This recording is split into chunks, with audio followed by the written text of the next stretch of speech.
Assalamualaikum warahmatullahi wabarakatuh. Selamat pagi anak-anak SD Istiqomah kelas 1A, kelas 1B, kelas 1C, kelas 1D. Mudah-mudahan kalian semua dalam keadaan sehat ya. Nah, alhamdulillah ketemu lagi hari ini dengan Pak Septi. Insya Allah Pak Septi akan mengajarkan kalian mata pelajaran PLH. Nah, di minggu kemarin kita sudah belajar tentang mengenal jenis-jenis lingkungan biotik dan juga belajar mengenai lingkungan abiotik. Nah, kalian masih ingat ya, lingkungan biotik itu adalah lingkungan yang terdiri dari makhluk hidup, sedangkan lingkungan abiotik itu adalah lingkungan yang terdiri dari benda-benda mati atau makhluk tak hidup. Nah, makhluk hidup itu adalah sesuatu yang memiliki nyawa, ya. Jadi makhluk hidup itu adalah segala sesuatu yang memiliki nyawa. Contohnya manusia, kemudian tumbuhan, kemudian hewan. Nah, itu adalah contoh lingkungan biotik. Nah, hari ini Pak Septi akan belajar tentang bagaimana cara memelihara lingkungan biotik. Nah, yang akan kita pelajari itu pertama, bagaimana cara memelihara tanaman. Coba kalian lihat gambarnya di sini. Nah, kalian lihat ya, di sini ada anak yang sedang ngapain? Sedang menyiram tanaman. Nah, kenapa Pak Septi tanaman itu harus disiram? Ya, karena tanaman juga makhluk hidup. Setiap makhluk hidup itu pasti membutuhkan air untuk tetap tumbuh. Nah, dia juga membutuhkan tempat ya untuk tempat tumbuh. Coba kalian lihat tuh. Di sana ada pot ya. Pot itu adalah salah satu tempat untuk tanaman bisa tumbuh. Di dalam pot itu ada tanah. Tanahnya itu harus gembur atau harus halus agar akar-akarnya mudah berkembang. Kalau tanahnya keras nanti dia akan sulit berkembang akar-akarnya, sehingga mudah mati atau perkembangannya tidak akan baik. Nah, jadi tanahnya itu harus gembur yang ada di dalam pot ya. Nah, jadi pertama cara memelihara tanaman yaitu dengan disiram.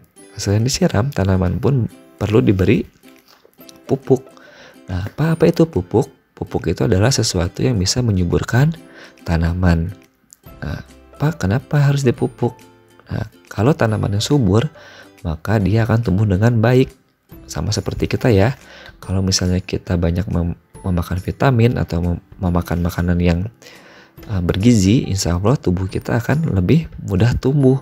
Tapi kalau kita malas makan makanan yang baik, makanan tidak bergizi, maka tubuh kita akan lambat perkembangannya. Ya, sama seperti tumbuhan juga, tumbuhan perlu pupuk. Pupuk itu adalah sesuatu yang bisa menyuburkan. Kalau tanamannya subur, nanti dia perkembangannya bagus. Kalau misalnya pohon buah nih, kalau kita beri pupuk nanti akan lebih cepat berbuahnya. Tapi jangan terlalu banyak ya. Itu pun pupuknya tidak boleh terlalu banyak. Kita sesuaikan dan harus secara teratur digantinya atau ditambahnya. Nah, kemudian selain disiram dan diberi pupuk, ada juga salah satu cara memelihara tanaman yaitu dihindari dari hama. Ya, tahu nggak itu kalian hama apa?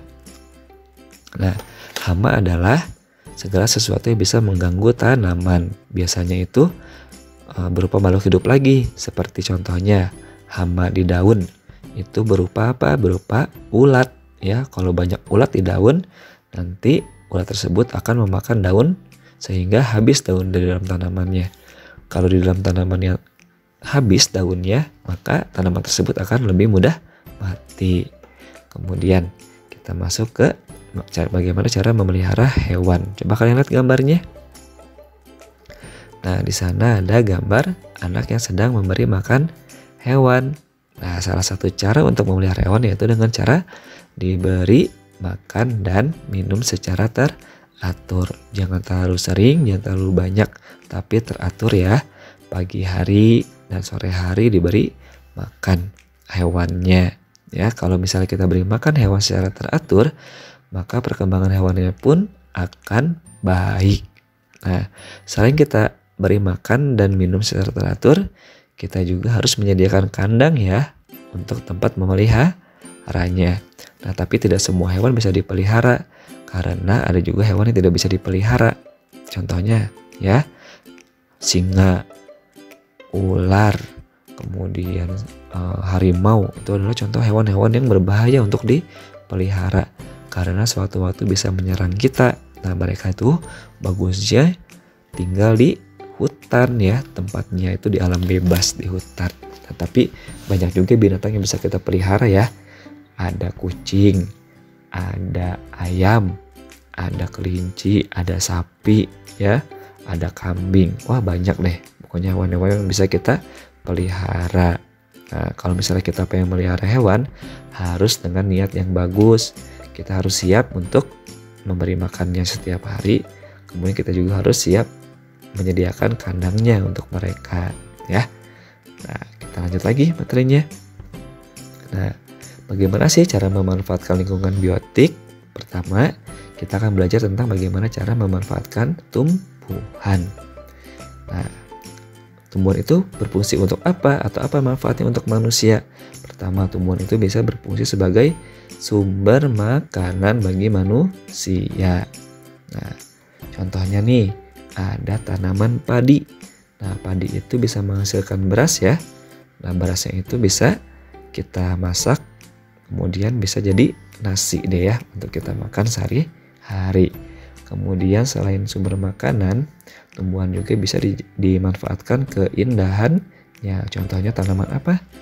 Tanaman bunga. Nah, kalian lihat deh, taman kalian kalau nggak ada bunganya, enak nggak dipandangnya? Pasti kurang enak ya. Nah, bunga itu bisa meningkatkan keindahan taman kita. Jadi kalau misalnya tamannya pengen indah nih, perbanyaklah menanam bunga di taman ya. Jadi manfaat yang kedua yaitu dari tumbuhan adalah bisa kita manfaatkan keindahannya. Yang selanjutnya, nah, apa manfaat dari hewan? Yang pertama sama ya, hewan itu bisa kita jadikan sebagai sumber makanan untuk kita. Contohnya ada hewan apa yang kita bisa jadikan sumber makanan? Ya, ada hewan ayam. Ya, ayam itu bisa kita makan dagingnya ya untuk kita konsumsi sehari-hari biasanya. Sekarang itu banyak orang yang menjual ayam ya. Jadi makanan yang paling mudah ditemukan itu biasanya berasal dari daging ayam ya. Nah, jadi hewan itu pertama kita bisa jadikan sebagai sumber makanan. Yang kedua, hewan juga kita bisa manfaatkan sebagai binatang peliharaan. Nah, kalau kalian nih yang senang dengan binatang atau yang menyayangi binatang ya, boleh sih memelihara binatang, tapi ada syaratnya ya. Harus siap memberi makan, siap memberi minum, kemudian harus siap juga memberikan kandang untuk mereka. Jadi salah satu manfaat hewan itu bisa kita jadikan hewan peliharaan. Nah, kalau punya hewan peliharaan harus kita sayangi ya. Nah, selanjutnya kita belajar tentang bagaimana cara memanfaatkan tanaman. Nah, pertama dari tanaman apa dulu ya? Nah, yang paling sering kita makan yaitu tanaman padi. Kalau padi kira-kira apa yang bisa kita manfaatkan dari bagian tubuhnya? Kan bagian tubuh tanaman itu banyak ya. Ada daunnya, ada bijinya, ada buahnya, ada juga batangnya. Nah, kalau padi apa yang kita bisa manfaatkan? Coba kalian lihat tuh gambarnya deh.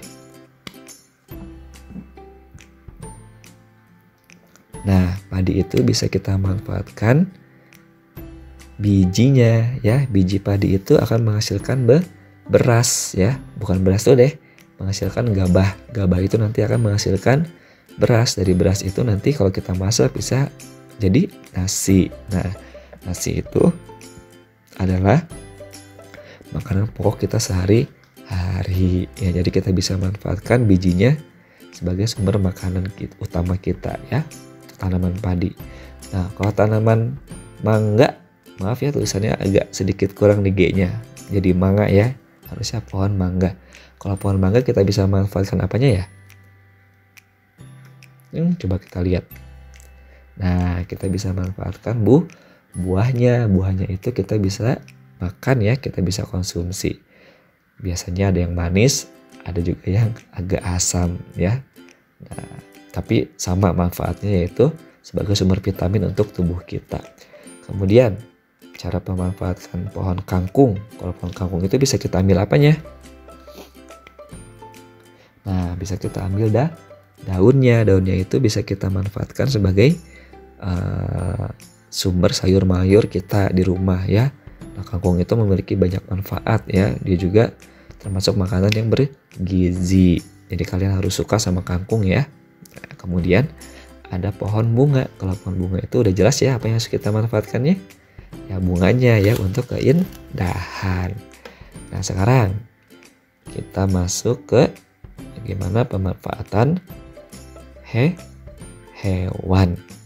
Pertama hewan apa dulu ya yang mau kita bahas? Nah, ada sapi. Kasih lihat dulu ya gambarnya ya. Nah, kalau sapi, nah bagian apa ya yang kita bisa manfaatkan dari sapi? Nah, udah jelas ya. Pasti dagingnya. Nah, daging dan susunya ya. Kalau dagingnya itu bisa kita ambil, kita bisa masak ya. Kemudian kalau misal susunya itu bisa kita manfaatkan untuk menambah vitamin kita ya. Susu sapi itu kan bagus tuh vitaminnya ya. Bisa juga menyehatkan tubuh kita. Jadi kalau sapi itu bisa kita manfaatkan dagingnya dan susunya. Kemudian ayam. Kalau ayam itu bisa kita ambil apanya ya? Nah, banyak bagian ayam yang kita bisa manfaatkan atau bisa kita ambil ya. Pertama ada dagingnya, kedua ada telurnya, ketiga ada bulu-bulunya. Bulunya itu bisa kita jadikan kemoceng. Kemoceng itu adalah alat untuk membersihkan itu ya, debu yang menempel pada benda-benda yang ada di rumah kita. Kemudian yang terakhir ada bebek nih. Kalau bebek itu bisa kita manfaatkan apanya? Sama seperti ayam ya. Kita bisa manfaatkan telurnya, kita bisa manfaatkan dagingnya, kita juga bisa manfaatkan bulu-bulunya. Nah, sampai sini pasti harap kalian paham ya bagaimana manfaat dari hewan dan tanaman untuk kita manusia ya. Nah, sekarang kita buka bukunya dulu ya, buku PLH-nya. Kalian buka dulu untuk tugas minggu ini ya. Nah, pertama kalian boleh mengerjakan buku paket PLH halaman 43. Kalian diperintahkan untuk melengkapi teka-teki ya. Pertanyaannya ada di atasnya. Nanti kalian boleh jawab di bagian bawahnya. Contohnya nomor 1 itu di sana ada kotak pertamanya ada B. Kira-kira itu apa ya jawabannya ya? Nanti boleh kalian minta dibimbing oleh orang tua kalian. Yang kedua, nah di sana ada mengerjakan buku paket PLH halaman 47. Nah, jadi kalian boleh buka bukunya halaman 47, kemudian kalian tarik garis tuh dengan gambar yang sesuai. Pasti harap pelajaran hari ini bisa bermanfaat untuk kalian ya. Insya Allah kita bertemu lagi di minggu depan di pelajaran yang sama, yaitu pelajaran PLH. Pasti akhiri dulu pelajaran hari ini. Sampai bertemu lagi di minggu depan. Assalamualaikum warahmatullahi wabarakatuh.